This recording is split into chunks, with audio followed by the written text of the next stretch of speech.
The great conflict of the ages is about to intensify. But remember the words of Jesus. In me ye might have peace. In the world you shall have tribulation. But be of good cheer. I have overcome the world. Would you like to know how to exercise courage and fight the good fight of faith? Listen to this devotional. Conflict and Courage, a daily devotional by Ellen G. White. God took him. Enoch walked with God, and he was not, for God took him. Genesis 5:24. Enoch, we read, walked with God 300 years. That was a long time to be in communion with him. He communed with God because it was agreeable to him, and he loved the society of God. Enoch was a marked character.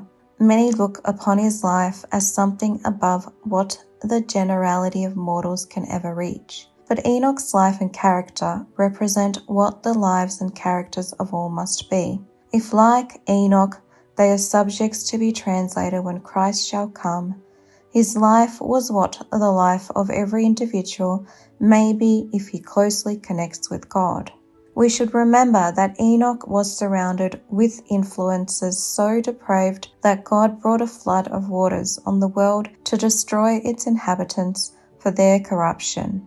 We are living in an evil age. The perils of the last days thicken around us. Because iniquity abounds, the love of many waxes cold.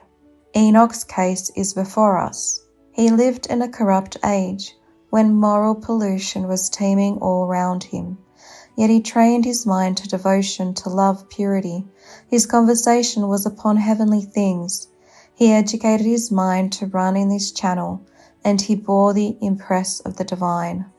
His countenance was lighted up with the light which shineth in the face of Jesus. Enoch had temptations as well as we. He was surrounded with society no more friendly to righteousness than is that which surrounds us. The atmosphere he breathed was tainted with sin and corruption, the same as ours, yet he lived a life of holiness. He was unsullied with the prevailing sins of the age in which he lived, so may we remain pure and uncorrupted. He was a representative of the saints, who live amid the perils and corruptions of the last days. For his faithful obedience to God, he was translated. So also the faithful who are alive and remain will be translated.